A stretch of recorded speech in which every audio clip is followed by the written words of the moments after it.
good afternoon, and good evening. Thank you all for finding time and joining today's APHRS Cardiac Device Rhythm Device Therapy webinar. My name is Jeremy Yu. I'm the Regional Education Manager at APHRS Medical. It is my pleasure to be a moderator for today's section, Understanding ECGs and Intracardiac Electrograms in Device Therapy, Part 1. Today, we got a great opportunity to have three experienced speakers, including Dr. Kelvin Wong, Dr. Tunwei Lim from Singapore, and we also have Dr. Harry Mond from Australia. They will share their knowledge in interpreting a bradycardia and pacemaker ECG. If you have any questions wanted to ask our speakers, please write them into the chat box of your in your control panel. We will have time for Q&A after each presentation. And when you see the polling questions on your device along the presentation, please respond with your answer. So now I would like to invite Dr. Harry Mond, our chairperson of today, to give an opening speech. Thank you, Harry. Thank you, Jeremy. Welcome everybody this afternoon or evening, wherever you are in Asia. For the record, today is the 18th of June, 2020. I believe we have a huge Zoom audience of over 400 registrants and already over 200 of those are online. I am absolutely delighted to be your chairman and speaker today. I always enjoy talking in Asia because I believe they are the best audiences in the world. Today's Asian Pacific Heart Rhythm Society meeting is co-sponsored by APHRS Education Network. This is a webinar series on cardiac rhythm device therapy, and this is part 1, Understanding ECGs in Pacing Therapy. In a short period of only a very few months, the whole concept of medical education and symposia has completely changed. And although we've thought that such web meetings may only be temporary, I believe they are here to stay and will grow enormously in the future. Today we have 3 speakers, Dr. Kelvin Wong, Dr. Tunwei Lim, and myself. I'd now like to introduce Dr. Kelvin Wong. Kelvin did his training in the United Kingdom and is currently an electrophysiologist at the Mount Elizabeth Hospital in Singapore. His topic will be basic ECGs for bradycardia. Kelvin.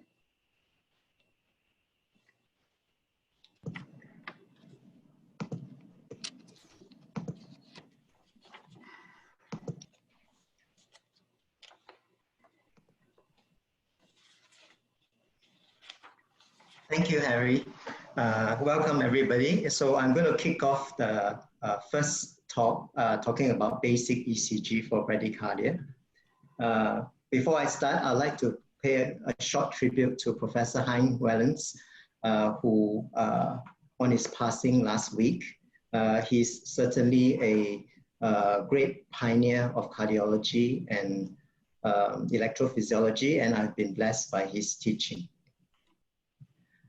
So to kick it off, bradycardia usually is a result of conduction abnormality, which can happen anywhere in the conduction system. And broadly speaking, we can divide them into SA nodal disease, AV nodal disease, or conduction abnormalities affecting the more distal bundles.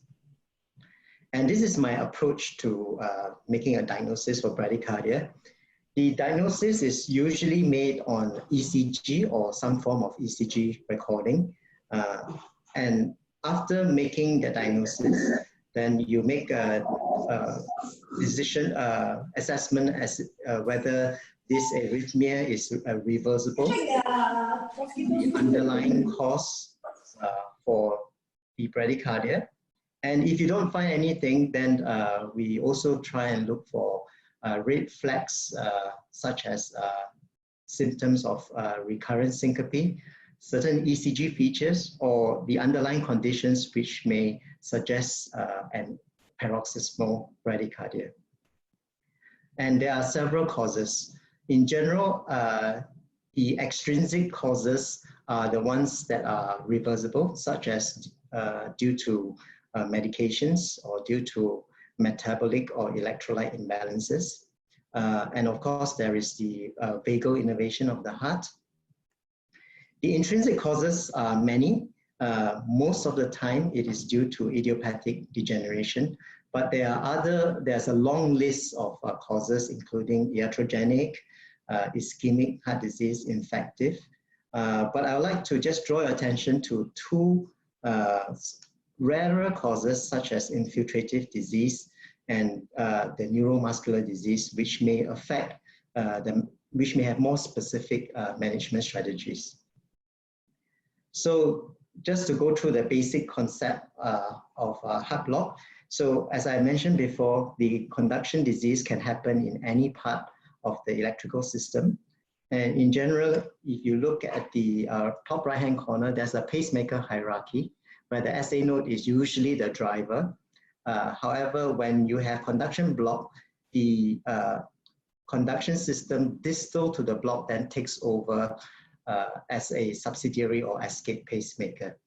And as you go further distal in the conduction system, then the heart rate reduces and the stability is also impaired.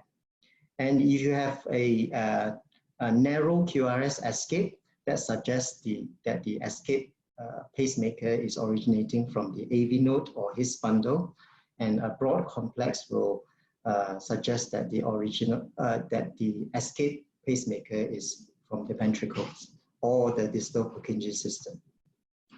So this is my approach to the ECG. So I hope you do not get distracted by the ST elevation, because in here, we're not really concerned about the ST elevation. We are, but for the purpose of bradycardia and heart block, I'd like you to focus on first determining the QRS. So we can see that these are the QRSs. They are regular and slow, and it's sort of a narrow QRS. Then we look for the obvious P waves, and we can track them through, okay? But we can see that some of them are sort of hidden either within the QRS or the P waves, okay? And then finally, we can look at how the atrial, the P wave and the QRS are related. And we can see here that there's no correlation. So there is in this case, we can make a diagnosis of complete heart block with a narrow QRS escape. It's also important to look at what happens before and after. So if we have telemetry, we can look at the onset and termination, if this is a paroxysmal one. The baseline ECG sometimes gives clues if there's underlying conduction block. And of course, if there were underlying neuromuscular disease or sarcoidosis, that can help us. And I will also talk about some extra tests which may be helpful in assessing the site of AV block. So I'm going to start with AV block because I think that's the more important block. Traditionally, this divided into first degree, second degree, and third degree, which I will go through later. But this is essentially an ECG diagnosis. There are other useful things such as vagally mediated atrial ventricular block and infranodal block, which again I'll come to in a later slide. So this, as I explained before, by classifying it into first, second, and third degree block, it's an ECG diagnosis. However, we may not be certain as to the site of the block. As you can see in this picture, in the AV node, you can see that it can result in all three kinds of block, first, second, and third degree. And again, in the HIS, all three kinds of block can be present. So the fact is making a diagnosis of first, second, and third degree AV block is the first step, but we need to go on to determine where is the site of block. And to do this, we can use ECG features to help us. We can use certain maneuvers, usually non-invasive maneuvers that can help us, or we can also do invasive EPS. So in this case, at the bottom, you can see the atrial EGM, the His EGM, and the ventricular EGM, and you can measure the AHHV intervals, which can help. So let's go on. So the first degree heart block is a misnomer. There is no block into the V. Every P wave is conducted. There's a prolonged PR interval defined as more than 200 milliseconds. However, as I mentioned before, the conduction block can actually be anywhere within the conduction system. However, if you have a very prolonged PR interval of more than 280 milliseconds, then it's more likely to be in the AV nodes. And in fact, infranodal delay generally gives you a fairly normal or only slightly prolonged PR interval. Okay, the second degree heart block is divided into two. The first one is the Mobitz 1, also known as Spanky Bar. And you can see here that there is gradual lengthening of the PR interval, okay, until there's one block beat. Sometimes you may not be able to appreciate the lengthening, or it may not be so clear cut. But if you look at the subsequent bit, there will be a shortening of the PR interval. And this can help you to deduce that this is Mobitz type 1. And generally in these cases, the QRS is narrow and the block is often in the AV node. And in Mobitz type 2, so in this case, you can see that the PR interval is constant before and after the block beat. This often refers to an infranodal block, and the QRS, which is escape, which is broad. Now, if we come to a persistent heart block, such as a 2-to-1 heart block, there are, as I mentioned again, 2-to-1 heart block can have the block in the AV node, in the His, or in the bundle branches. And there are ECG features that may help us, such as the QRS morphology, whether it's narrow or broad. Generally, a narrow refers to escape to a block, usually in the AV node or His. The PR interval may also give a clue. A very long PR interval usually suggests that it's in the AV node. And again, we can see before and after. So what I mean is how it started. If there is Vankibab leading to a short period of 2-to-1 block, then again, this is likely to suggest that the block is in the AV node. And you can see in the two pictures, the first one has a narrow escape 2-to-1 block, while the second one has a broad escape, a short PR interval when it's conducted, and also a short episode of high-degree 3-to-1, high-grade 3-to-1 AV block, which suggests that the block is infranodal. So I talked about some non-invasive tests that can help us determine the site of conduction defect. And generally, exercise and atropine is considered together. They improve AV nodal conduction. So if the block was in the AV node, then we expect exercise and atropine to improve the conduction, while carotid sinus massage will deprove the conduction. However, if the site of block was infranodal, such as in the His or bundle branch, exercise and atropine will actually worsen the conduction,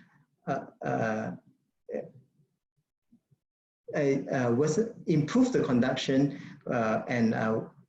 the carotid sinus massage will actually improve the conduction, while exercise will worsen the conduction. So we have our first polling question here, so maybe time for you to do some exercise. So in this ECG here, can we have a polling on to see what the audience thinks is the problem here?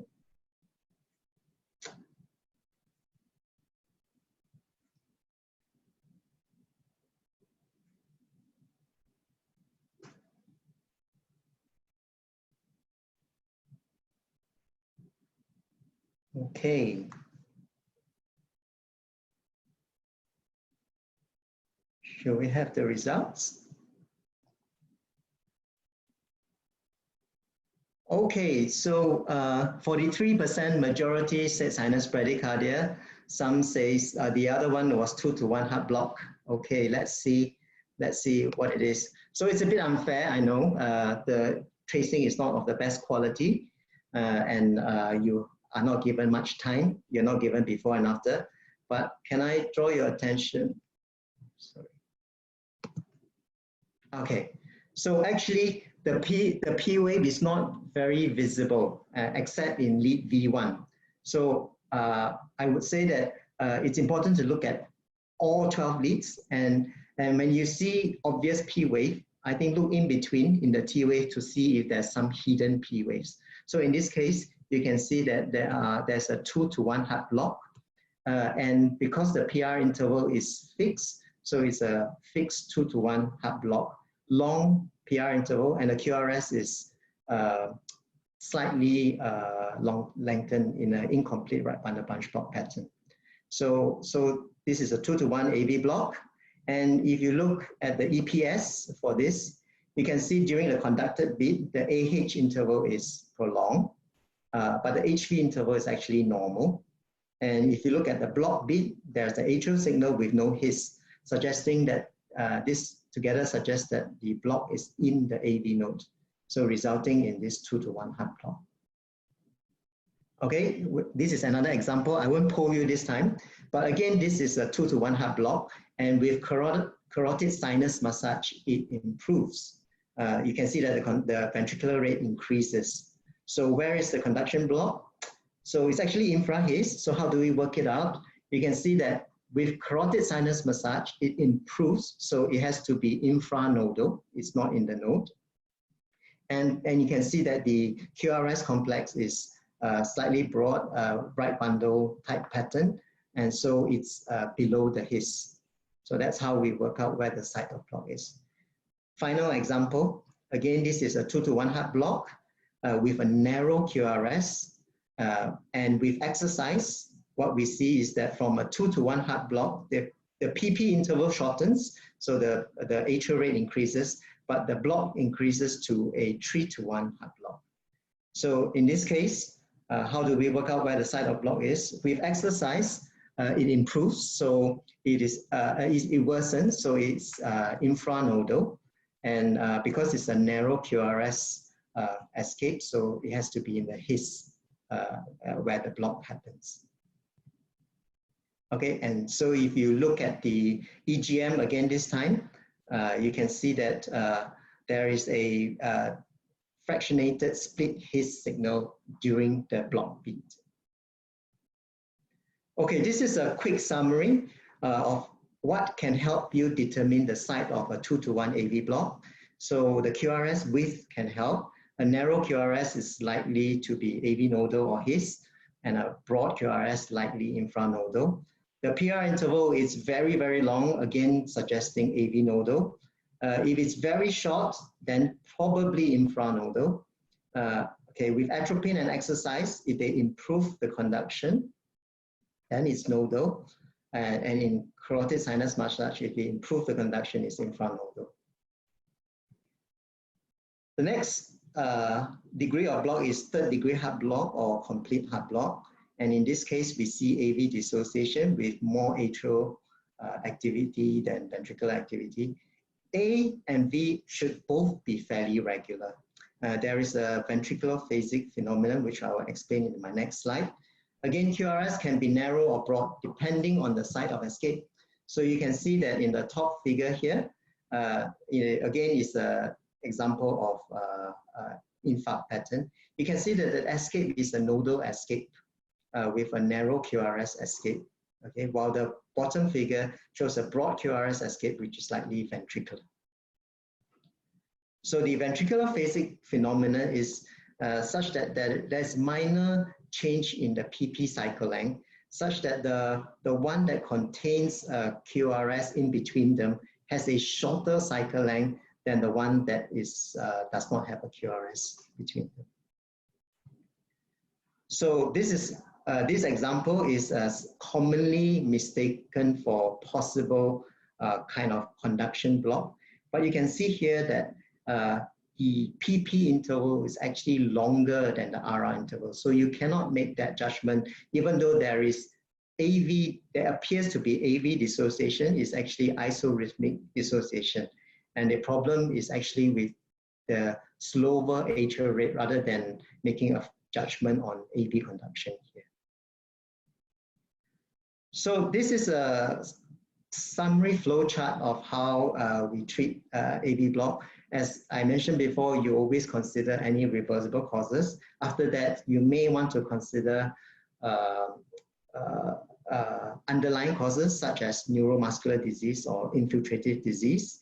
And in general, only complete heart block or advanced AV block or infranodal block will go to pacemaker, such as in this column. But you can see that in first degree heart block and type 1 block, generally there is no indication for pacing except for specific conditions. And in these specific conditions, if there was an indication for pacing, you may also want to consider the risk of ventricular arrhythmia, and therefore consider an ICD instead of a pacemaker. So I'm going to quickly touch on class 3 indications. I spent quite a lot of time explaining how to determine the site of AV block. And this is important because you can see it is a class 3 indication to put in a pacing for patients with first degree AV block, second Mobitz block, or 2-to-1 AV block where the block is believed to be at the level of the AV node. Okay, and certainly, especially if they are asymptomatic. And of course, if the block is due to a reversible cause, then again, it's a class 3 indication. If it's vagally mediated, generally is class 3. So we move on to the next section, which is the SA node. SA node is a bit straightforward. The diagnosis may be many, such as sinoatrial exit block, or sinus arrest, or tachybrady syndrome, or chronotropic incompetence. But in general, the management is more straightforward. So this is an example of sinus bradycardia, followed by a sinus arrest, such that there's no P wave. And then the subsidiary pacemaker, the junctional escape happens, and you can see the retrograde P wave afterwards.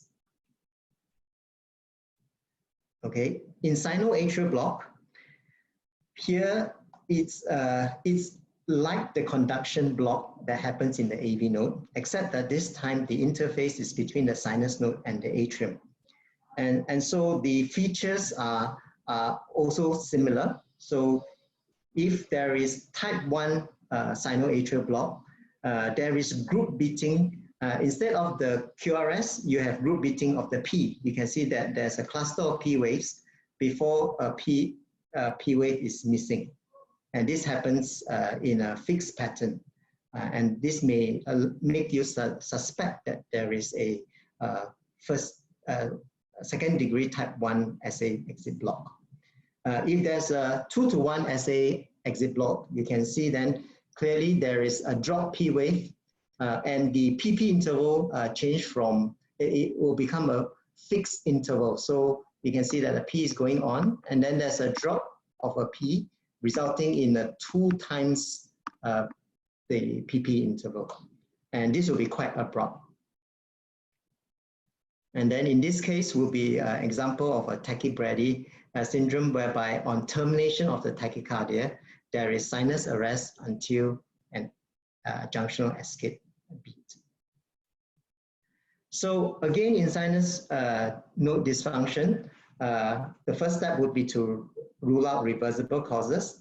And the second step will actually be to correlate bradycardia with symptoms. If there are no symptoms, then there's really usually no indication for pacing. So asymptomatic patients, even with sinus bradycardia or sinus pauses, probably do not need a pacemaker. Sinus bradycardia or sinus pauses related to sleep or increased vagal tone, again, probably do not need a pacemaker. Finally, we come to the section of conduction blocks. So this is more straightforward. This is an example of a right bundle branch block with its feature on the picture. I will draw your attention to the last one here. Okay. Sometimes we see an RSR pattern, but the QRS is actually very narrow. This is usually considered normal. They are not, it's a normal variant rather than considered as a right bundle branch block. Okay, left bundle branch block have a QS or small RS in V1 with a slurred R in V5. And this is the typical picture. You can have incomplete, you can have a left anterior fascicular block, which is shown in this ECG. And the features are actually just a left axis deviation with no increase in the QRS duration. Okay, and in this example, you get a right bundle branch block as well as a left anterior fascicular block. And together we can term it as a bifascicular block. So the features will be a right bundle branch block pattern with left axis deviation.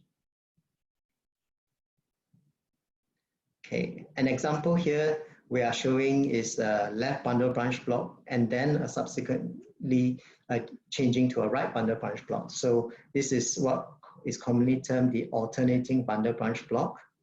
And if you look at the electrograms, you can see that the HV interval is prolonged in these cases, and even more prolonged when there's a right bundle branch block. So in these alternating bundle branch blocks, they often have infrahiscient disease and is a strong indication for pacing. So the flow chart again, if there's a conduction disorder with bundle branch block or fascicular block, and there's one-to-one AV conduction, then we try and determine certain features. If there is syncope that is suggestive of bradycardia, bundle branch block, and if we have additional EP information showing that there's infrahiscient disease, then this is an indication for pacing. Or if there's alternating bundle branch block, that's also an indication for pacing. So this is a brief summary for the indication for pacing for sinus node disease, for AV block, and for bifascicular block, which I will not go through. So I think in my last 10 minutes of my, a few minutes of my presentation, I would like to go through some cases. So this is a 48-year-old Indian lady who presents with this ECG, no family history, mildly impaired LV function. You can see that there's a left bundle branch block here, pattern with almost complete heart block. You can see the P waves. And then in a subsequent ECG, there's a right bundle branch block pattern, again with heart block. Okay, so can I have the next polling question? What is the most likely diagnosis?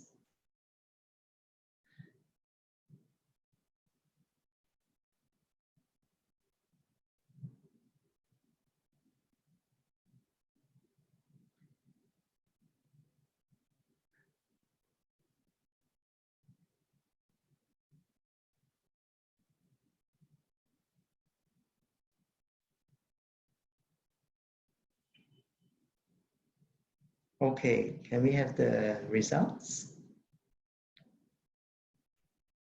Okay, so majority of you went for degenerative conduction disease because that is the most common form of AV block, cause of AV block, okay? However, I think in this case, there are a few things that go against it. Sorry, stop. Okay, so in this lady, she has cardiac sarcoidosis, and in this type of cases, it is useful to perform advanced imaging such as MRI, which shows the late gadolinium enhancement, as well as a PET-CT, which shows that there is inflammation as well as the old skull. So in younger patients, maybe who are less than 60 years old, who have unexplained advanced or significant AV block, then it may be useful to consider sarcoidosis as a cause. I think, and then in these cases, consideration of CMR or PET-CT will be helpful. And the reason is because in this lady, for example, it may be and a further discussion on whether it's just a pacemaker or ICD because of sarcoidosis and impaired LV function. And the second thing would be, as she has active inflammation, steroids will be very helpful in these patients. And in fact, for her, we did implant a device. However, after a course of steroids, her conduction disease actually resolved and she had a normal conduction afterwards.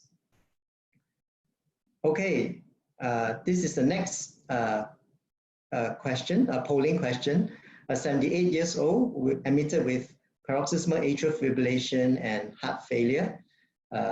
And this is the telemetry which shows that he has tachycardia followed by bradycardia. So just a quick poll. We will just have 10 seconds for this. What would you do? Anti-arrhythmic medications? Would you give him a pacemaker? Or would you do an AF ablation or some other form of ablation?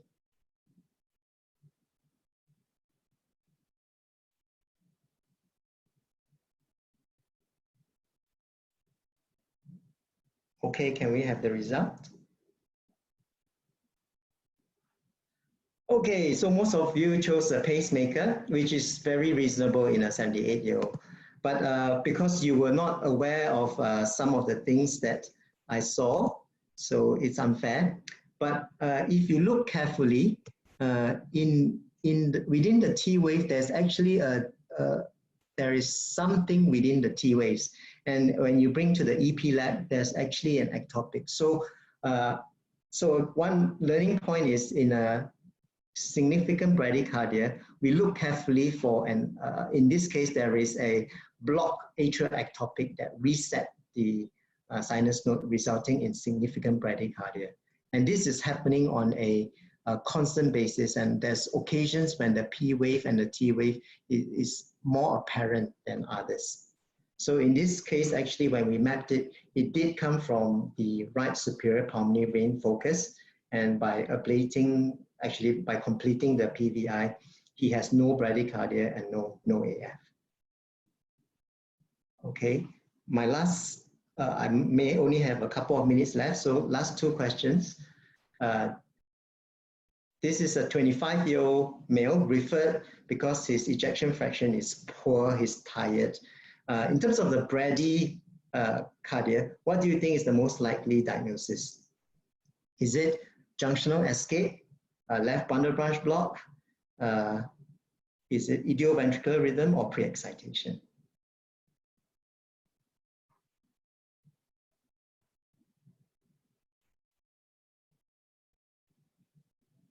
Okay, can we have the result, please?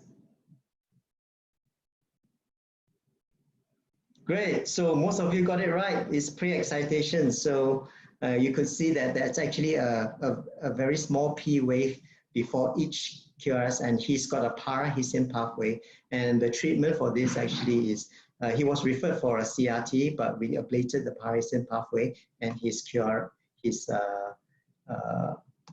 LV function actually improved and normalized. Okay, I think this may be the final case that I'm going to go through. 89-year-old gentleman referred to the cardiac clinic because of bradycardia and occasional giddiness. This is his ECG in the clinic. What do you think is the most likely heart rhythm? Sorry. Again, not a very good quality ECG.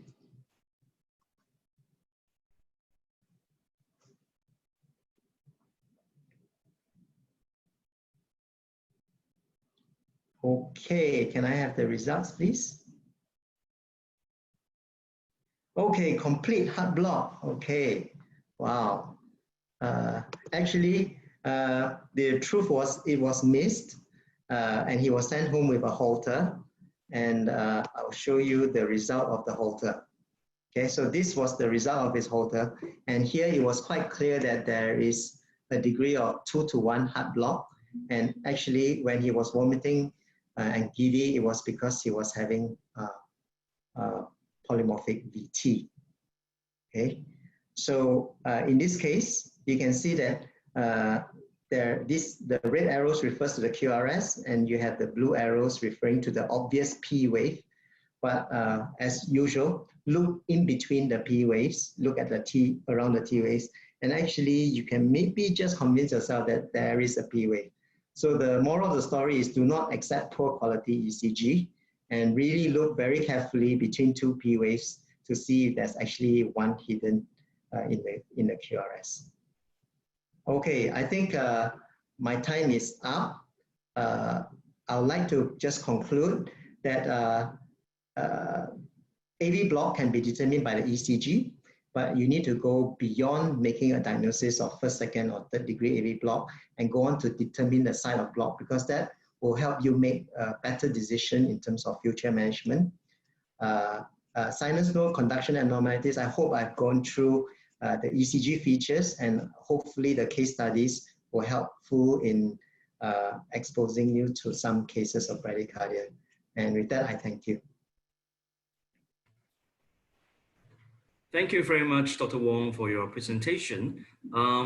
Harry, do you have any other comments wish to add? It was a very concise and well presented presentation, and it kept to time, which was remarkable. And I think everyone learned something. I most certainly learned a few pointers. I may have known it in the past, but it's always good to be reminded. And I find that some of these generic, simple lectures are the best ones that we can listen. So congratulations on a great presentation. Thank you. So actually in the chat box, I can see there are a few questions. So we spend a few minutes on answering those questions. The first questions to Dr. Wong is why there is opposite effect of atropine in subtra and in infranoidal block. Sorry? Did you see the questions? And why there is opposite effect of atropine in subtra and infranoidal block? Subtra, sorry. Yes, so atropine, I mean, it's more difficult, but as I said before, the impact of atropine and exercise is mainly on the AV node. So if you improve the AV node conduction, if you improve the conduction, then the block is likely to be the AV node. And if the conduction deproves, then it's more likely to be infranodal. However, atropine also has impact on the sinus node as well, making it fast. So sometimes you get a not a clear-cut reading, but in general, atropine and exercise considered together should improve AV nodal block, but worsen the infranodal block. Thank you. And here is the second question, which is about what are the causes of irregular RR interval in complete heart block, except ventricular phases arrhythmia. What is a typical Wenke bar?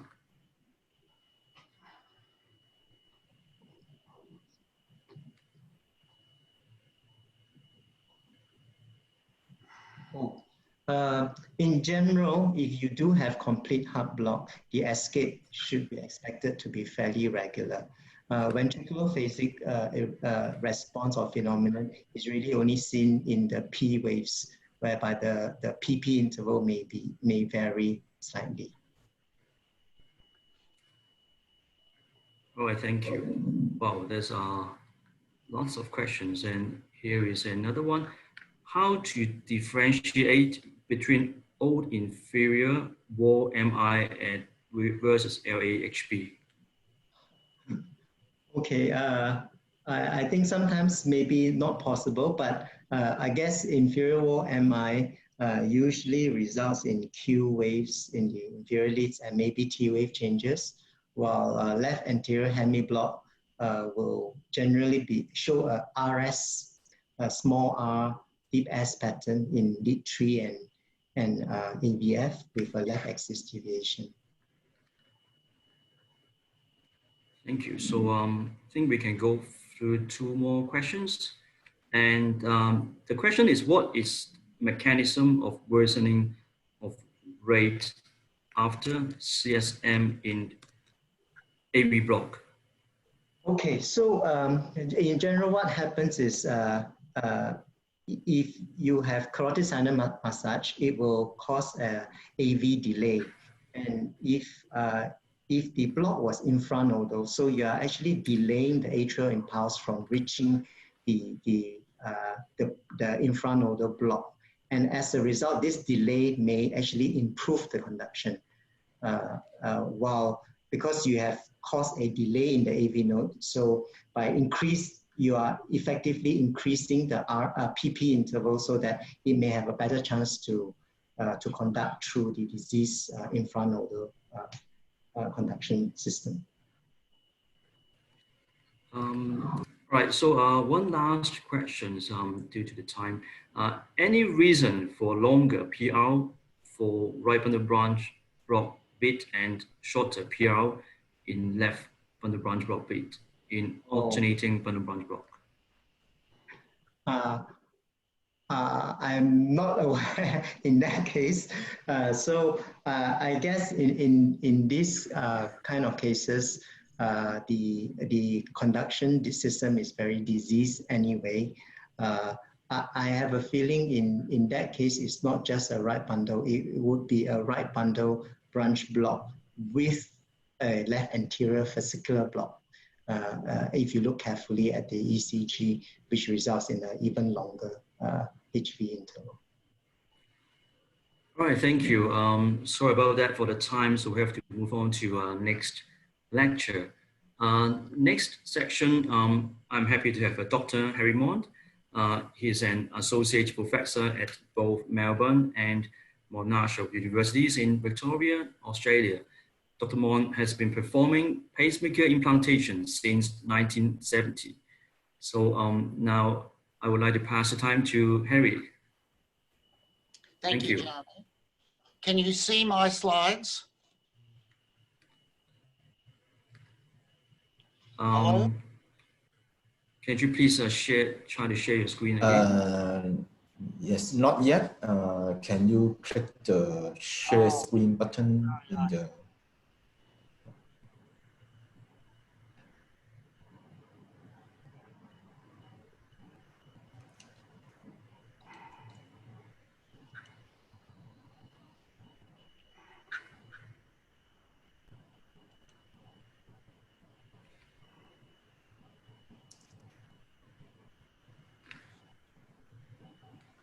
Yes, coming.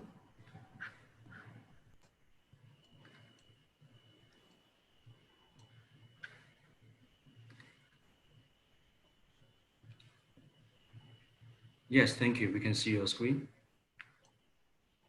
Is it a single slide? Yes. Okay. Thank you, Jeremy. My topic is going to be the electrocardiogram of normal cardiac pacing. It will be divided into 2 sections. The first is the simple way in which we diagnose the mode of pacing. And the second part of my talk will be a discussion on pacemaker algorithms, which when they are incorporated and programmed on, they cause havoc in the interpretation of ECGs. I'd like to start with polarity. And there are 2 ways to pace the heart muscle, unipolar and bipolar. For unipolar, there is a single pole on the lead, which is the cathode, and the anode lies on the pulse-generated can. Whereas with bipolar, we have both anode and cathode on the lead, and hence the term bipolar. The difference on the ECG between these two forms of polarity lies in the size of the stimulus artifact. For unipolar pacing, we see very large stimulus artifacts for both atrium and ventricle, whereas for bipolar, we see tiny stimulus artifacts, which of course can lead to misinterpretation by not seeing it and not recognizing pacing. How then do we recognize the stimulus artifacts and hence pacing?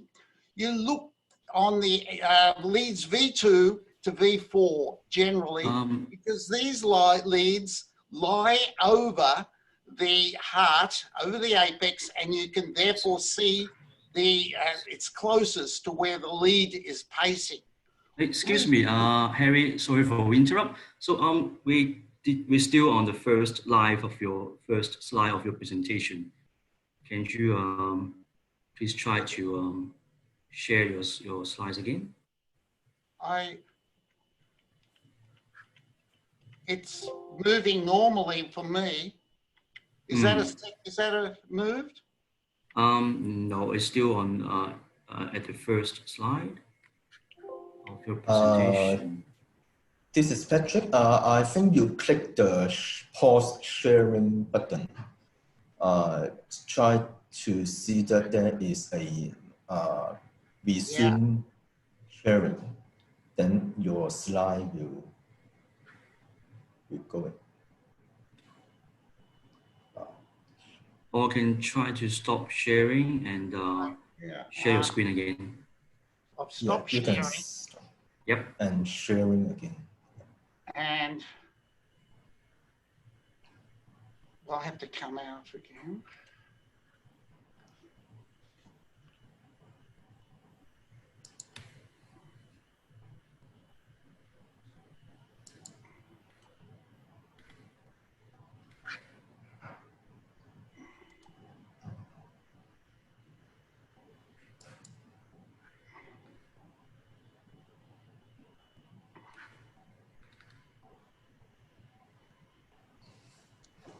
Can you see it now? Not yet.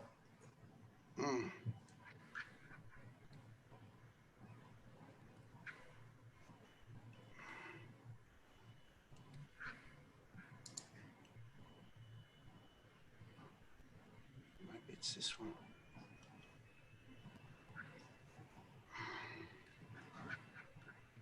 Can you see now? Yes.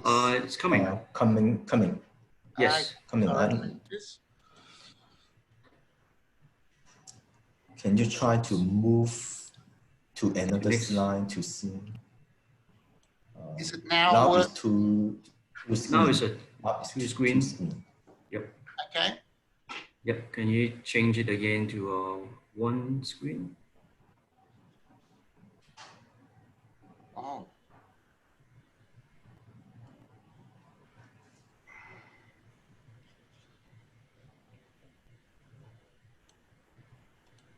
Is that one now?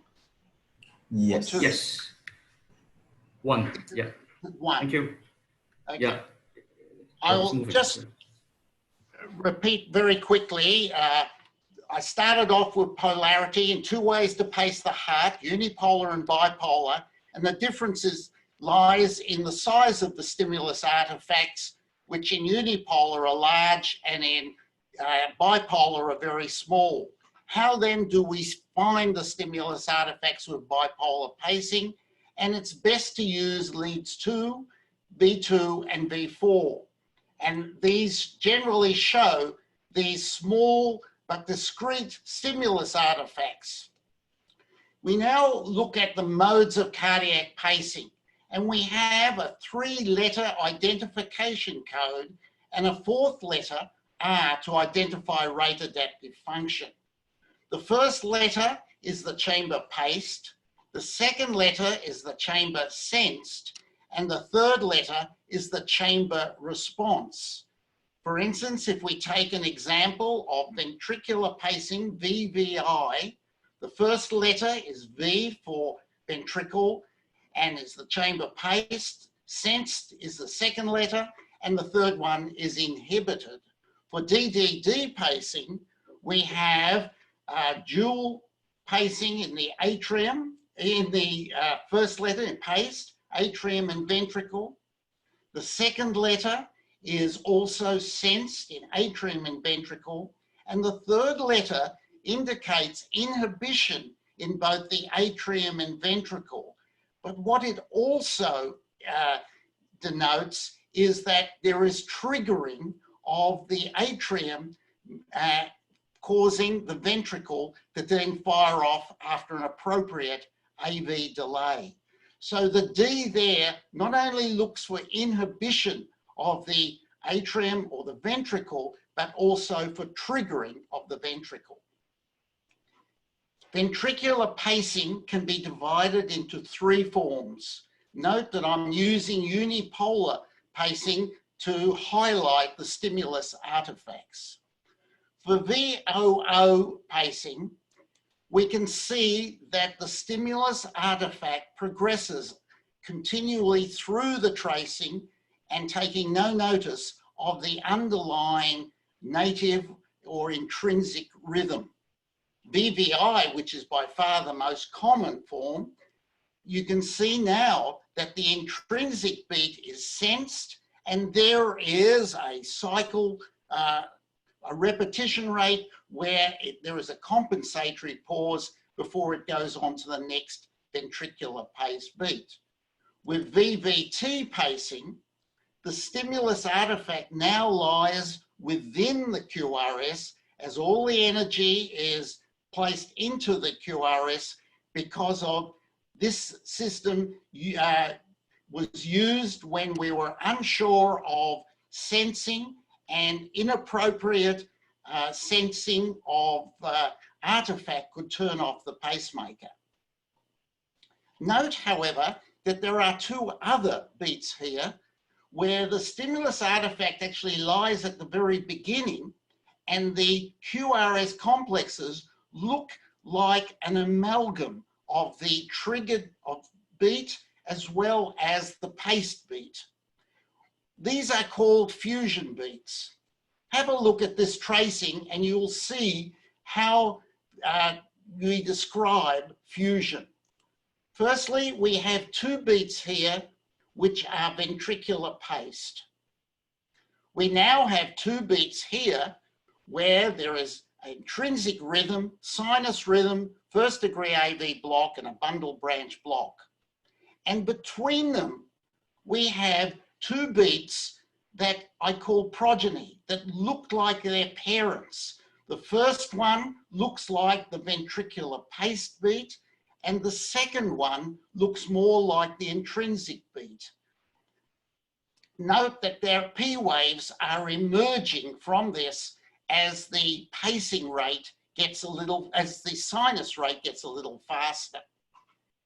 Fusion beats occur when there is insufficient time to sense and inhibit the next pace beat. Have a look at this line going through and you can see how the T wave gives you a clue as to the presence of ventricular fusion. The intrinsic beats have a negative T wave.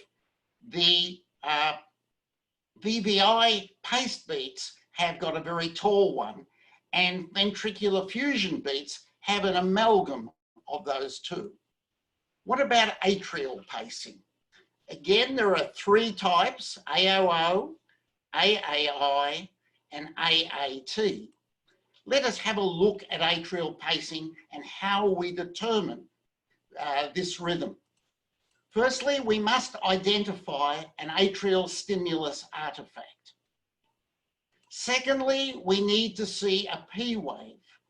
And third, we need to see an AV delay before the QRS occurs, which is a non-pace QRS. We can't always confirm atrial capture on an ECG or a Holter monitor, and therefore we shouldn't necessarily say atrial pacing unless we are sure about it. In this example, we can see the atrial stimulus artifact, followed by a ventricular paced beat. And between it is the AV delay. But we see no P wave. It may be there, but we can't be sure about this. And we need to consider high threshold exit block in the atrium, or maybe this is atrial fibrillation with undersensing and therefore regular atrial stimulus artifacts. Another thing about atrial pacing is, of course, it does not sense in the ventricle. Here we have atrial pacing with AV conduction, and now we see two ventricular ectopics. And within those ventricular ectopics are the stimulus artifacts, which are clearly atrial because they time with that. Obviously, two ventricular ectopics without retrograde conduction will not be sensed by the atrial channel. And we have to realise that this is not pacemaker malfunction. Dual chamber pacing, there are at least 4 forms of dual chamber pacing, and the 5th one here, of course, is OOO, which is not pacing at all. Let us look at DOO. There is no sensing, or it's asynchronous pacing, and A and V stimuli continue unabated. Now we can see a ventricular ectopic here, and the atrial and ventricular stimulus artifacts. We can see P waves, which have been marching through the stimulus artifacts in a way in which you can see there is no atrial sensing. Today, we do use dual DOO pacing in patients who are to have an MRI, for instance, and who require pacing because of underlying sinus bradycardia, as well as maybe complete heart block. DDD pacing, we can see in the first complex, there is atrial paced and ventricular paced, and this is the first letter of DDD. The second is atrial sensing and ventricular pacing. And the third is, and we can see an atrial fusion beat here. Similar to a ventricular fusion, it's an amalgam of both the atrial paced and the atrial sensed beat. The thing about DDD pacing, as I stated earlier, we have both atrial and ventricular inhibition, as well as atrial and ventricular synchrony, with the A triggering the V. Now, if that doesn't occur, we call this DDI pacing. DDI pacing is valuable in patients with sinus bradycardia and paroxysmal atrial tachyarrhythmias. We can see in this example, there is atrial pacing and ventricular pacing, which accounts for the first D. We can see that there is, although we actually cannot see it, there is atrial and ventricular sensing.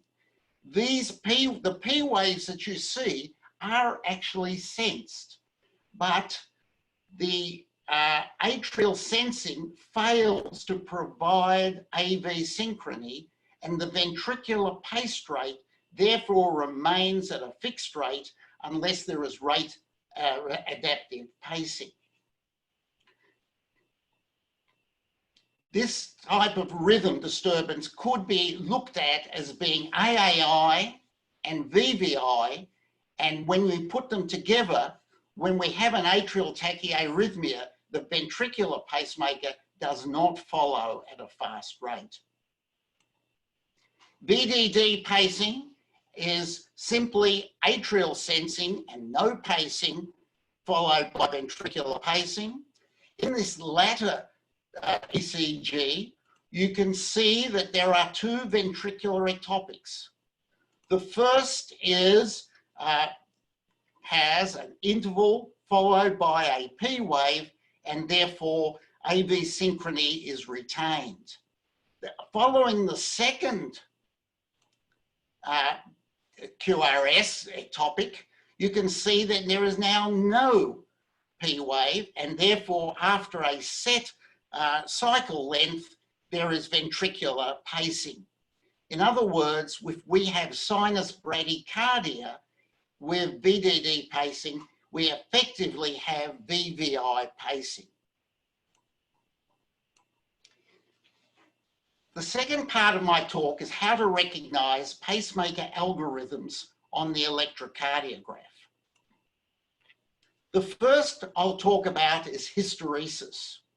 Hysteresis was a function that was originally incorporated into pacemakers even before there was programmability. Simply put, we have a pacemaker set at VVI 50 beats per minute in the presence of atrial fibrillation. What happens then with hysteresis is that the sensing period is longer than 1200 milliseconds, or in this case, 40 beats per minute. And I should say that's an error there, sorry. And we have, therefore, hysteresis is a function where we try to encourage ventricular sensing. However, it may lead to significant pauses. The next algorithm is ventricular safety pacing. With dual chamber pacing, a late ventricular ectopic may fall within the AV delay. And if this was sensed in the normal way, it could inhibit ventricular pacing. If it was in fact artifact, then asystole may occur.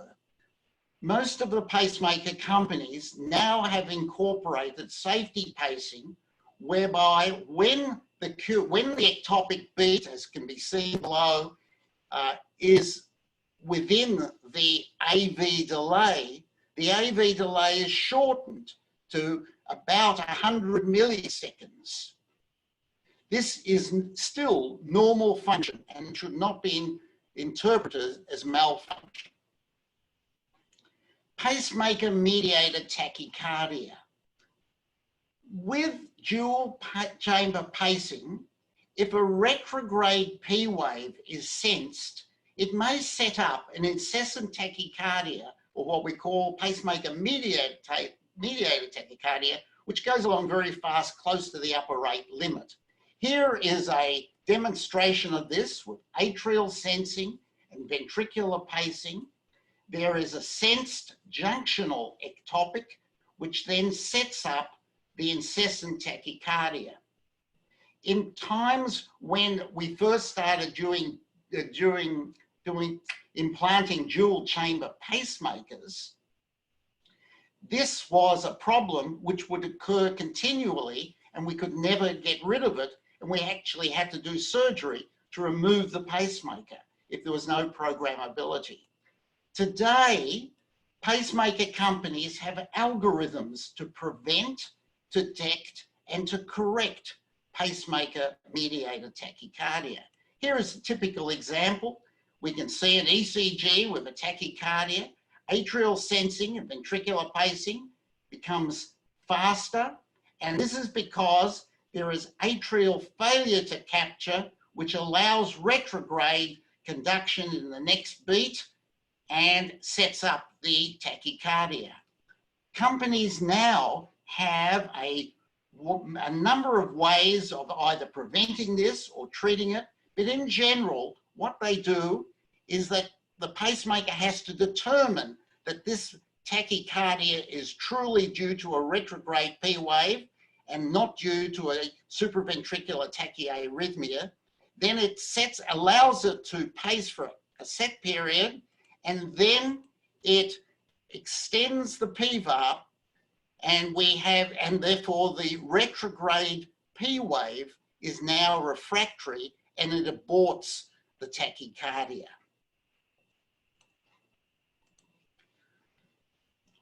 I'd like to talk about a little more complicated situation, which is minimal ventricular pacing. On Holter monitor of patients who have got pacemakers, this is becoming a very significant issue in that there is misinterpretation of the ECGs, and I'd like to show you some examples. With minimal ventricular pacing, the pacemaker is set to pace AAI, and in the presence of a failed AV conduction will convert to dual chamber pacing, DDDR. There are then scheduled conduction tests, and if the pacemaker is now shown to have, if the rhythm is now shown to have AV conduction, it reverts back to AAI. All the companies have got these algorithms, and they have got long and complicated names. They are designed along different ways of treating the, particularly with the scheduled conduction tests, and all of them have an offset, meaning that these, in the presence of failed AV conduction, the pacemaker will revert from AAI to DDDR. Whereas with scheduled conduction tests, the DDD pacing can revert back to AAI. Let us show you some examples of this. The simplest one, and the one most commonly seen, is managed ventricular pacing with Medtronic. This ECG gives an example of a failed AV conduction. There's atrial pacing and ventricular sensing with a long AV delay. The next beat is no AV conduction. The pacemaker recognizes this and then allows the next P wave to emerge, atrial pace beat to emerge, and then it paces after an 80 millisecond delay. This happens once, and therefore it just goes back to what it was before of A-pace V-sense, AAI pacing. So this has no mode conversion. However, mode conversion or mode offset will occur and going from AAI to DDR in this situation. Here is the same situation, atrial pacing, ventricular sensing, and then there are these two non-conducted P waves here, atrial pace beats, and following this are two beats with atrial pacing with a very short AV delay of 80 milliseconds. There is a count then. There is a 1, 2, and then the third one here, it conducts normally, and the fourth one is a failure of conduction. If there are 2 out of 4 failure to conduct, the pacemaker then reverts to DDD pacing, atrial pacing, ventricular pacing at the programmed AV delay, and we just have a ventricular ectopic beforehand. This is mode conversion. What about the scheduled conduction tests? This is an example of where it goes from dual chamber DDDR to simple AAIR pacing. The pacemaker rhythm is shown with atrial sensing and ventricular pacing. It extends the AV delay here to 400 milliseconds, and there is a spontaneous QRS emerging. And as a result of this, the pacemaker reverts back to AAI pacing. This is a success. Let's have a look at one which wasn't successful. And this is the ventricular intrinsic preference by Abbott. And you can see the pacemaker is pacing with a ventricular ASVP delay of 280 milliseconds. The test, the scheduled conduction test, extends it out to 440 milliseconds. And there is still no intrinsic QRS. So this is regarded as a failure of a scheduled conduction test, and as a result of this, it just remains atrial sensing, ventricular pacing like it was before. So throughout these Holter monitors, you see these extensions of the atrial AV delay, and you wonder what's going on. These are scheduled conduction tests. The last one I'd like to talk about are the auto threshold algorithms. These are short periods of forced ventricular pacing that you see on an ECG or a Holter monitor. During these periods, the AV delay shortens, and for each beat, the voltage is reduced until there is failure to capture. There is then a backup pulse at about 100 milliseconds. Most of the companies have similar type algorithms, but there are two basic differences that you can see on the ECG. Some of them shorten the AV delay to something like 50 milliseconds, whereas others just shorten it by a small amount. Let us have a look at one, the Abbott one, the ventricular auto threshold algorithm, where the AV is shortened to 25 milliseconds. And you can see on this ECG, there is atrial sensing and ventricular sensing almost all the time, and suddenly there's a short run of ventricular pacing, and in fact, there is atrial sensing before it, which is only 25 milliseconds in the AV delay. If one looks at that last one here and highlights it, you can see that there is a longer AV delay here because there is failure to capture, and then at about 100 milliseconds later, there is a higher voltage spike emerges, and this then is the termination of the algorithm. The threshold has been determined, and the pacemaker then adjusts the voltage output.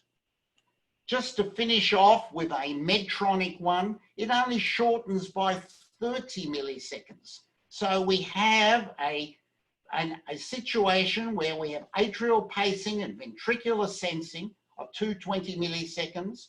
It shortens by 30 milliseconds, and now there is forced ventricular pacing. And you can see on the bottom of the tracing how the algorithm progresses along with reducing voltages until the threshold is determined. It finishes and it goes back to the atrial pacing, ventricular sensing at 220 milliseconds. I'd like to thank APHRS for allowing me to give this lecture today. Thank you. Thank you, Harry. Thank you, Dr. Mon, for your presentation. So since we already have a questions here, I want to ask you, why we have to minimize ventricular pacing? Is it to prevent heart failure because of pacemaker syndrome? Why retrograde P can trigger tachycardia at PMT? Okay, the first question was, why do we need to minimize pacing? Clearly, pacing has been shown, ventricular pacing, particularly at the apex of the right ventricle, has been shown to result in reduced left ventricular function and heart failure, and sudden death, atrial fibrillation. And as a result of this, I shouldn't say sudden death, it's death and atrial fibrillation. As a result of this, for many years, pacemaker companies have been trying to determine how we can prevent ventricular pacing when we do not need it. And these are the algorithms that have been developed. Each one is unique. Each one gives a characteristic appearance on the ECG and can cause a lot of confusion. The second question, I believe, had to do with what causes a retrograde conduction. and PMT. This is usually the settings in the pacemaker, which is the pacemaker PVARP, the pacemaker ventricular atrial refractory period, or the other factors are atrial ectopic or atrial high threshold exit block in the atrium. Both of these can then set up that the next ventricular pace beat has got retrograde conduction to the atrium, which is then sensed and sets up the tachycardia. Thank you. And here is another question. How to differentiate non-sustained VT from auto-threshold checkup in Holter? So, okay, how to differentiate between the minimization ventricular pacing and for threshold. It's a complicated ECGs. For those who are interested, Heart Rhythm, I have submitted a paper on this to Heart Rhythm recently. It is now online and it's on ventricular minimization pacing. The second one, the algorithms that used for threshold testing, I'm currently in the process of writing that one up as well, because we really do need to teach people how to recognize these algorithms on Holter monitors and not cause confusion as to whether there is pacemaker malfunction. All right, thank you. Thank you for your presentations.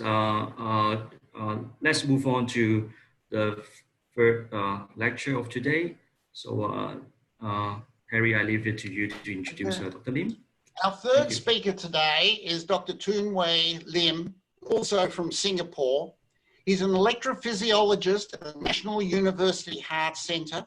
He completed his training in Sydney, Australia, and Ottawa, Canada. Toon Wei, thank you. Thank you. Thanks, Professor Mon. I have to say it is I need to share my screen. Could you, Dr. Mon, could you please stop sharing? Yes, stop sharing first.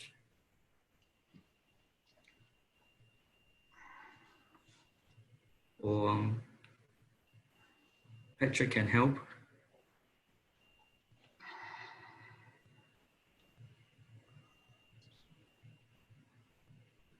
Okay, I'll share my screen now.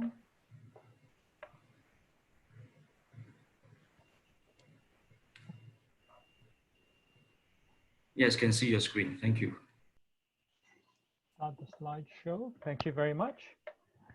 Okay, thank you to APHRS and to Abbott Education for the opportunity to follow on such distinguished panelists, and it'll be a hard act to follow on Professor Mon's talk. I will talk about pacemaker troubleshooting today, and it kind of overlaps with Professor Mon's talk, but I think we have some different slides to talk about. Firstly, I'd like to acknowledge where my slides come from. All the unattributed slides and ECGs and images are either my own or courtesy of APHRS, Abbott, Medtronic, or my good friend, Dr. Xiao Sui Chong. So we'll just carry on. So what's the, I thought I'd start with kind of like a simple approach to troubleshooting a pacemaker.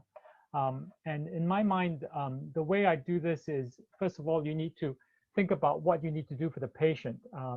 Firstly, of course, ensure there's hemodynamic stability. The next thing actually is probably an ECG, followed by a chest X-ray. And then finally, eventually, you need to interrogate the device. So the next thing you actually need to do, if it's not your own patient, is actually to identify the device type and your vendor. Often, my emergency colleagues are kind of flummoxed by that.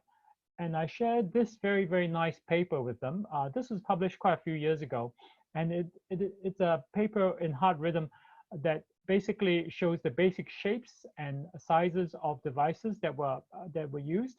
And there is a very nice electrogram, although some of these devices are no longer in use. some of them, a lot of them are still existent, and the basic shape still remains the same for each vendor. And knowing which vendor it comes from is important because you need that to figure out how to interrogate the device. So this is often the first step in the unknown device, shall we say. So how do I approach the pacemaker ECG in our patients? The way I do that is hopefully quite simple. First question to ask is there pacing? And to tell that, you need to, and just then I think it was mentioned in Professor Mon's talk, is whether there are pacing spikes. Are there pacing spikes, and are they appropriate? Are there spikes where there shouldn't be spikes, and are there spikes or where there are no spikes where they're supposed to be? Once you've seen a pacing spike, you still need to ask the next question is whether there is capture. If there is no capture, then there obviously is a problem. But if there's capture, you also need to figure out which chamber is being captured, is it the atrium or the ventricle? And of course, finally, whether the P wave or the QRS morphology is appropriate for that type of pacing. And finally, the last thing you need to know is whether the pacing is appropriate or not. And you have to ask questions like, is the rate what the pacemaker is set at? Is that an appropriate rate for the pacemaker to be pacing at? Is there an AV relationship if there's a dual chambered device? And whether the AV relationship is appropriate, whether it's 1-to-1, and whether the AV interval is correct and is a logical thing. So that last bit requires some understanding of pacemaker timing. So once you've got that, then ECGs like this become less daunting. So this is an ECG that I picked up from my trove of ECGs that I collected when I was a fellow. And we'll come back to that later. Obviously, there's a lot of pacing spikes going on, and then there's some that are not paced, but they're still QRS. So how do you interpret this ECG? Sometimes the pacing spikes can be quite small, and you can see it in this, that there are some small pacing spikes there, but on other leads, they are quite large. So you need to look around to make sure that you have all the pacing spikes are there. So the next thing you want to know is whether there is capture or not.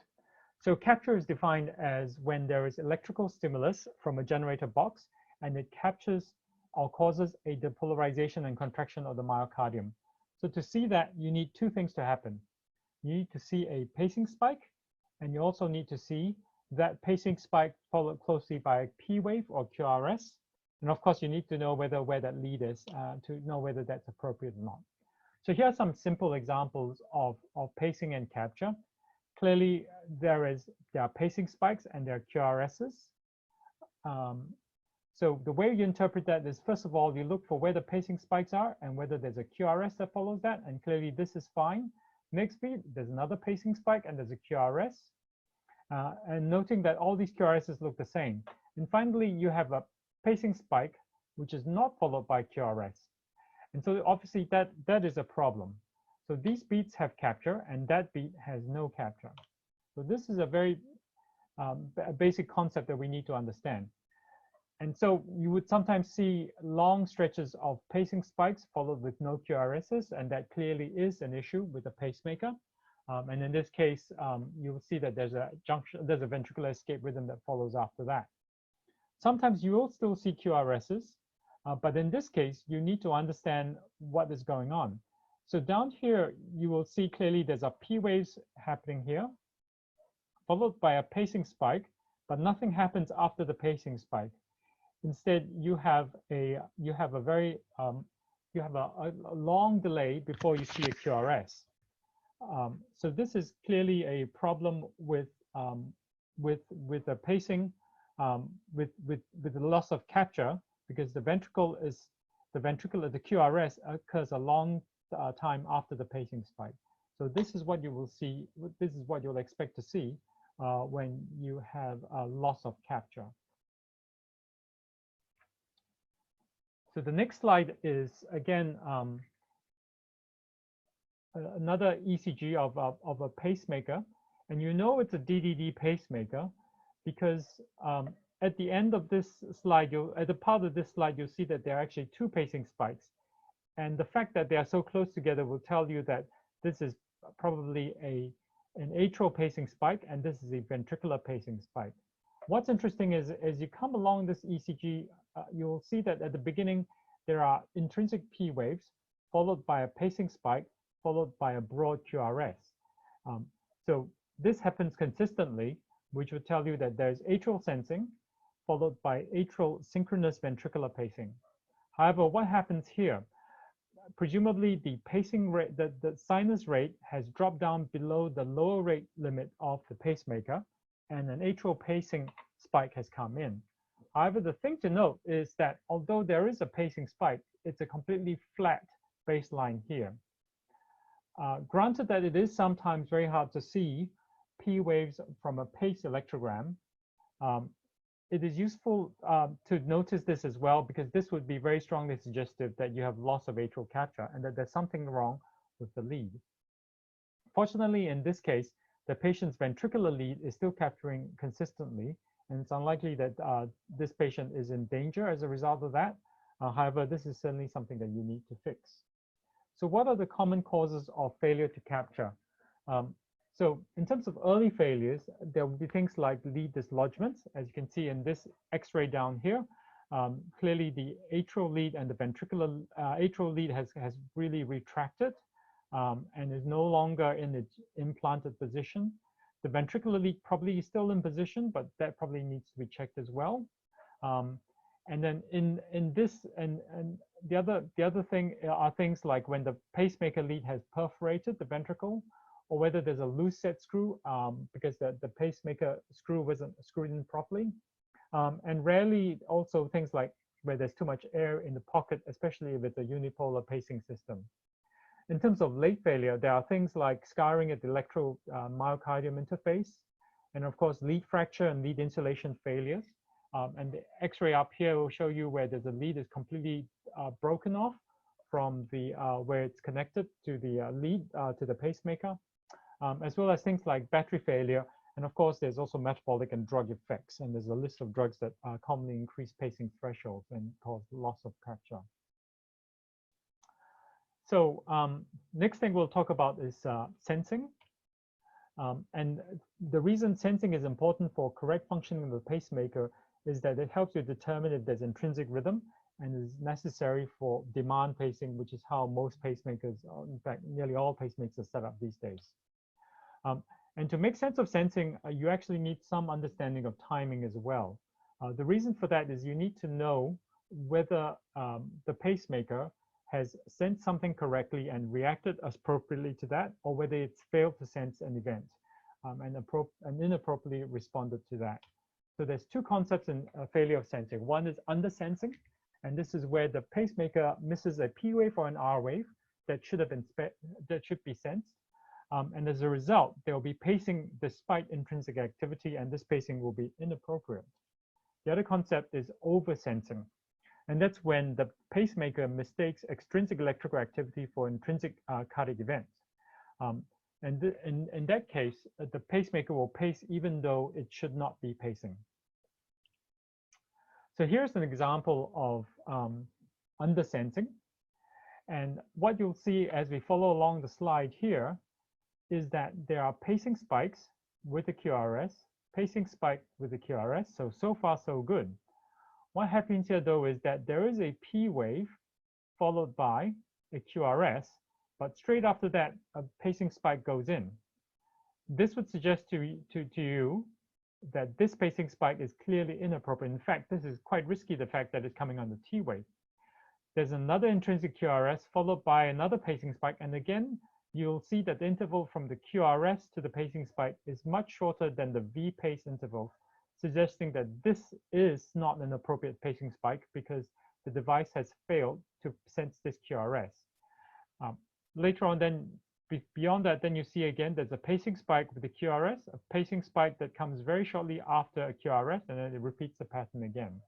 What you'll notice, of course, is that the V pace intervals are completely regular across this whole strip. So this is consistent with undersensing, because basically the device is pacing at VVI 60 without any regard to what's going on in the heart. So therefore, the pacemaker has failed to see the intrinsic beat and doesn't pace appropriately. Okay, so what about this pacing strip? So again, this is an interesting pacing strip. What you'll find is if we take it, so first of all, when you look across the strip, obviously there are all kinds of different patterns, but there are patterns where there are 2 pacing spikes and 1 pacing spike. And so clearly something odd is going on, especially because it's quite irregular. The other thing you'll notice is that there are P waves as well, which are undersensed.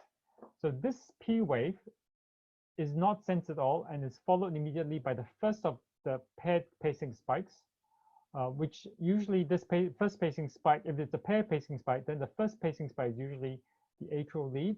And clearly this is pacing shortly after a P wave and has not sensed the P wave.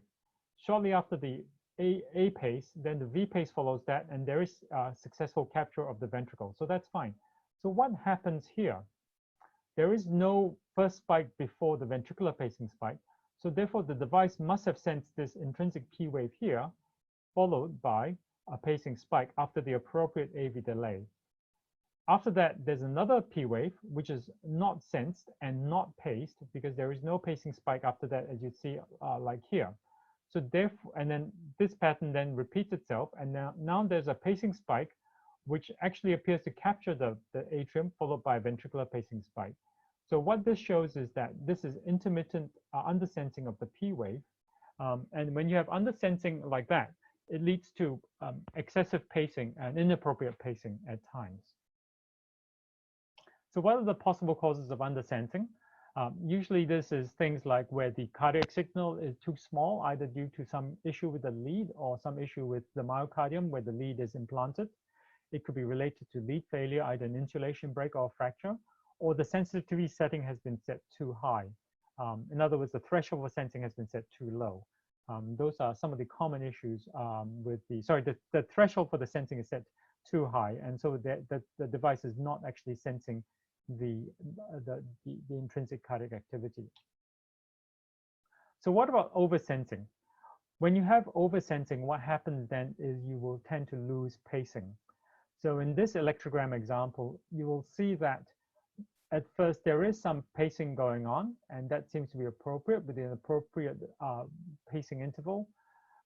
There is some sensing of an intrinsic activity, but soon after that, there is a long pause before the next pacing spike goes on. And that's because other than sensing these electrical activity, the intrinsic electrical activity, as you can see by the annotation marking down here, the device is also sensing stuff that doesn't exist. And in this case, this is probably sensing of the T wave. And so when you have sensed activity here, then it inhibits the pacing of a demand pacemaker, and the pacing spike is greatly delayed.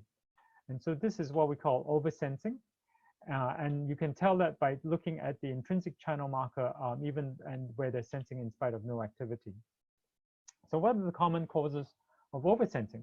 So things would be like lead polarity. When you have unipolar sensing, it's more likely to cause oversensing because of because of myopotential interference, and also from intrinsic electrical activity.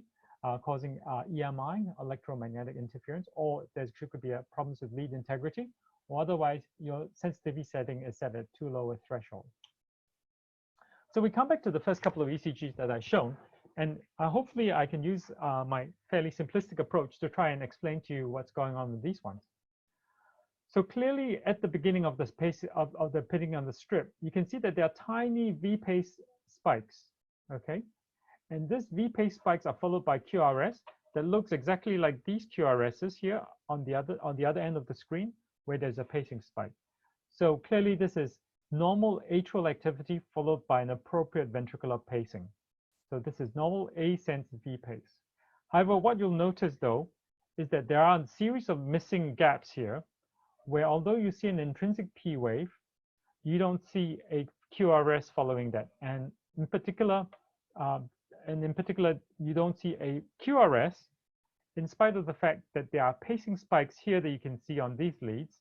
And so clearly there is appropriate output of pacing.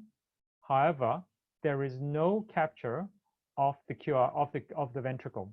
So hence the diagnosis for this ECG is a failure of ventricular capture.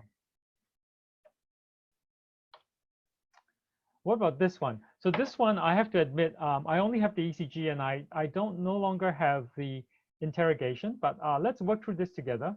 And maybe Professor Mon can also share some of his thoughts on this ECG.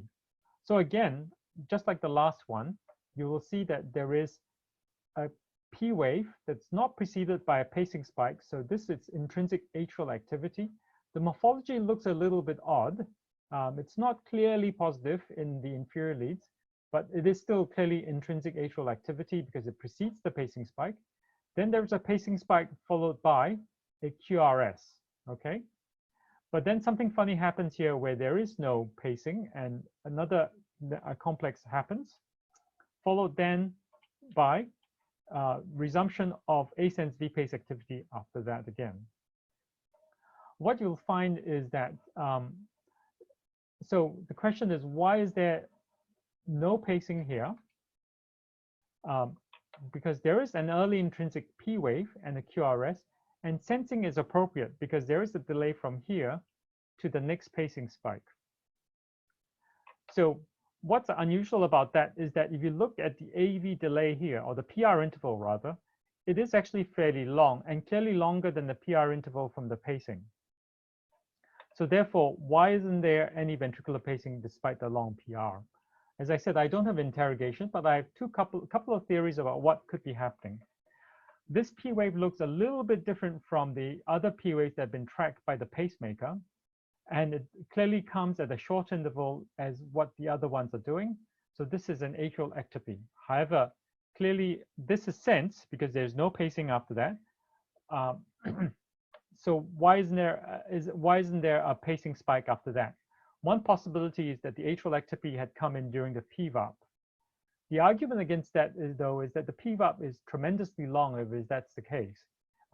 It is like nearly more than 800 milliseconds, and that's an unusual setting to put on the pacemaker.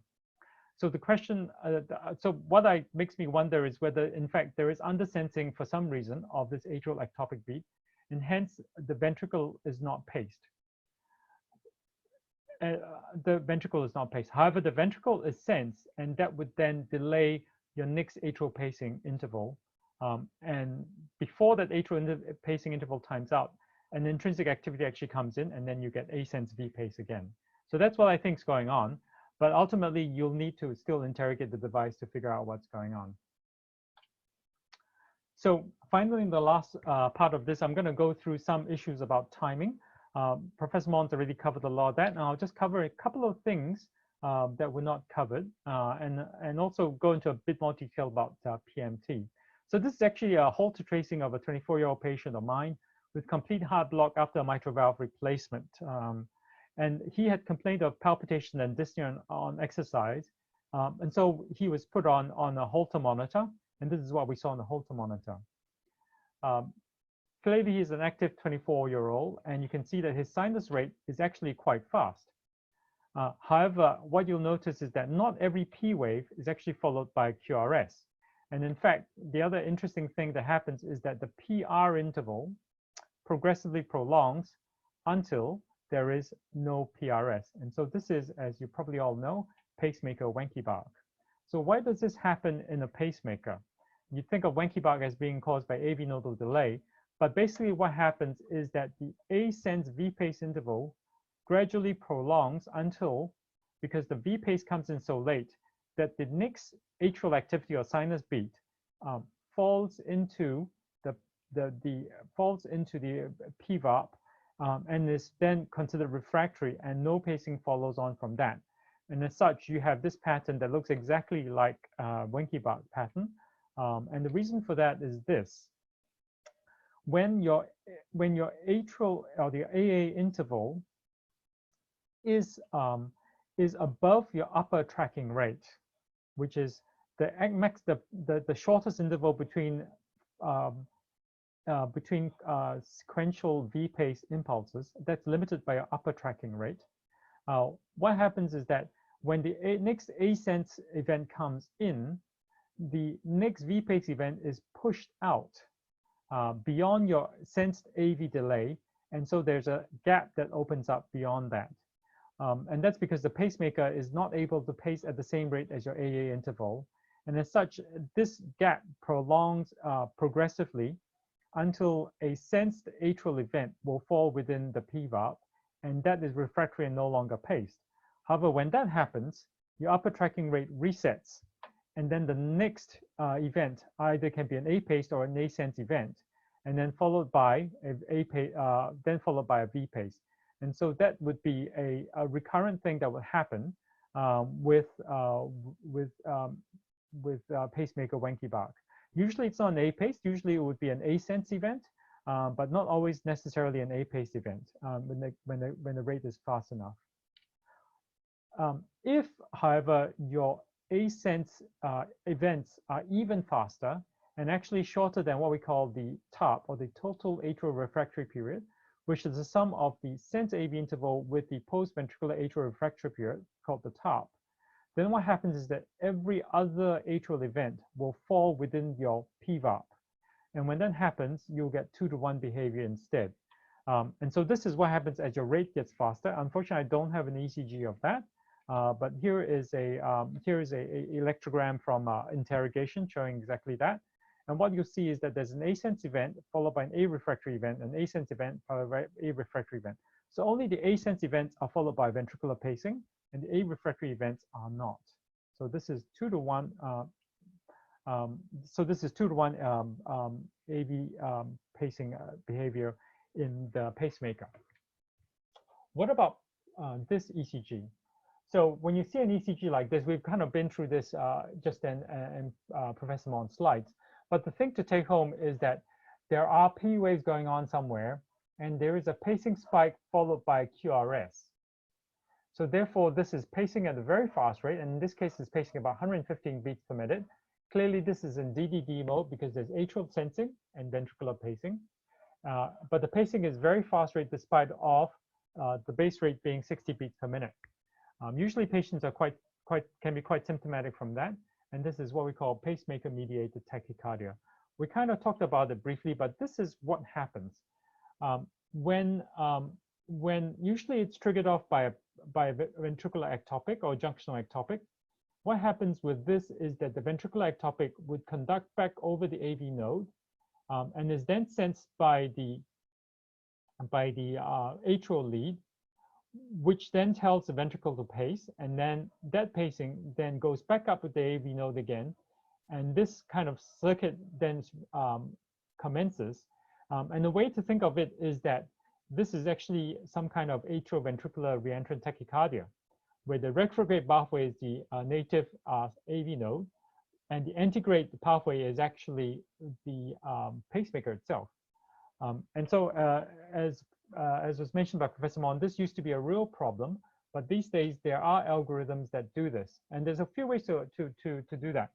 One way, obviously, is to put a magnet over the device, which then disrupts the loop. Another way is to extend the PVAP, which will then cause the sense A to fall into a refractory period and is no longer sensed. Modern devices also have the ability to extend PVAP after a PVC. So if it senses a PVC, it can automatically extend the PVAP and then will help you inhibit PMT. And of course, there's also what we call PMT algorithms, which is this. So this is a patient of mine. As you can see, this is an A-pace V-sense, A-pace V-sense going on quite happily. Then what happens next is a V-sense event, and then another V-sense event.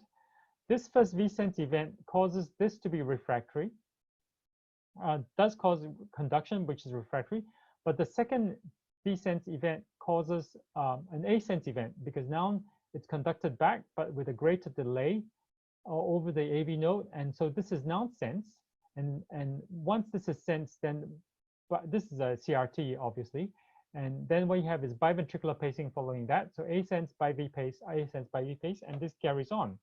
What the device then figures out is that this is pacing at a high rate close to your upper tracking rate and triggers off a PMT response.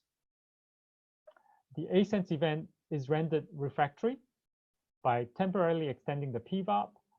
And then following that, then an A-pace event follows on and then resumes normal pacing again. So this is how most pacemakers these days are able to terminate PMTs if they see that. But obviously, this is not a permanent solution. And in cases like CRT patients, for example, can it reduce the amount of biventricular pacing? And there's an issue in these patients. So in summary, I think the ECG can actually be very helpful for troubleshooting pacemakers, especially when you're not able to interrogate the device immediately. This is particularly helpful for my emergency colleagues who are able to tell a lot of what's going on before we actually interrogate the device. Understanding of device function and programming is actually essential to help you troubleshoot just using a ECG alone. Just be mindful that device and lead failures can be intermittent at times, but ultimately you'll need to interrogate the device to be able to definitively diagnose system malfunction. Thank you for your attention. Thank you very much, Dr. Lim, for your presentation. Harry, do you have any comments to add on to this presentation? Again, it was a nice presentation, clearly showing the abnormalities. The one ECG that was troublesome, I can't help you anymore on that one. So we'll leave it at that. Okay, thank you. So now, Dr. Lim, there are some questions in the chat box. So the first question is, MAGNET won't, I think this is a comment, won't disrupt PMT if the device is an ICD? Most devices, when you put a magnet on them, will go into a different pacing mode.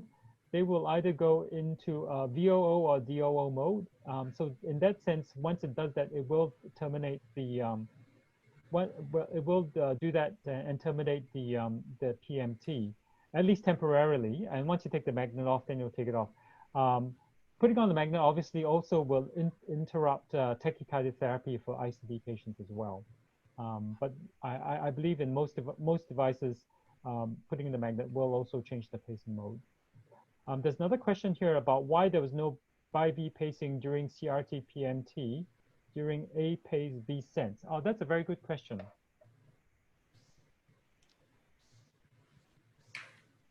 This I suspect is going to be it's about this one, and why immediately after there's APHRS there's only a V sense and not bi-V pace in this case.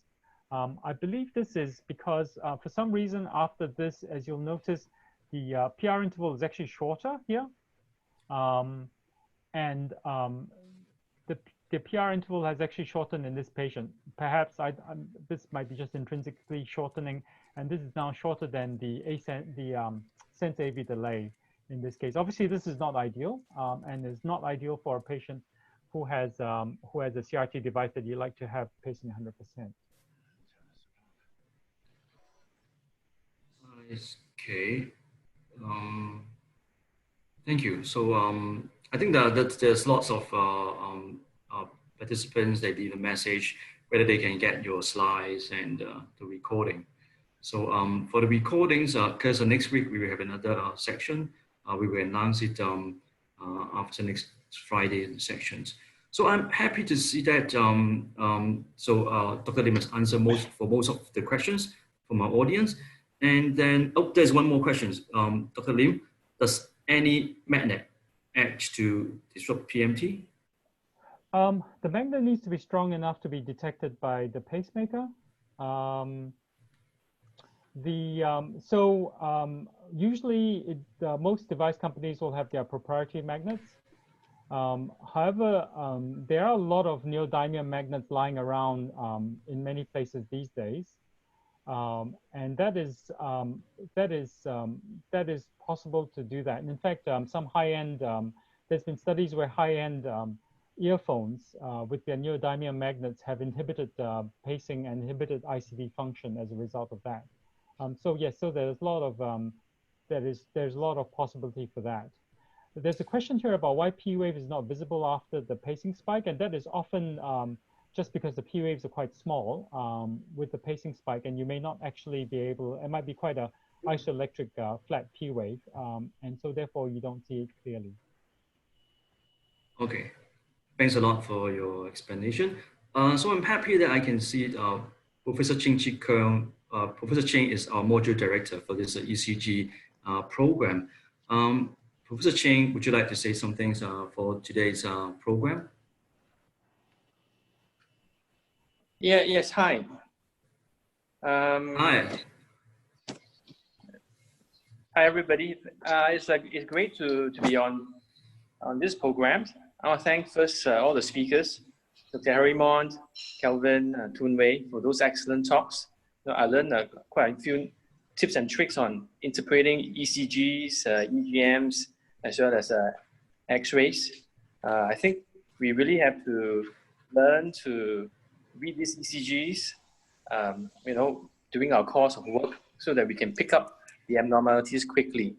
So I want to thank all the speakers for the wonderful talks, and for Abbott to work with APHRS on this educational webinar. There are more to come, and I look forward to more exciting and educational session. And once again, thanks to all the speakers. Over to you, Jeremy. Thank you, Prof. Cheng. And before we finish, I would like to pass the time to Harry to say a few words and advertise for next week program. Thank you, Harry. Thank you, Jeremy. I'd like to finish up now with thanks once again to APHRS and to Abbott, and particularly to Jeremy Yu and Patrick Ho, who've really worked very hard to put this symposium together. I also like to thank my fellow speakers, and of course not to forget the audience, for without you, we have no one to talk to. Remember, next Friday, June the 6th, there will be part 2, interpreting the ICD electrograms and basic ECG for CRT.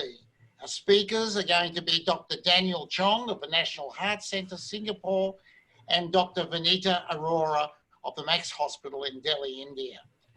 Thank you all, and keep safe in these troubled times.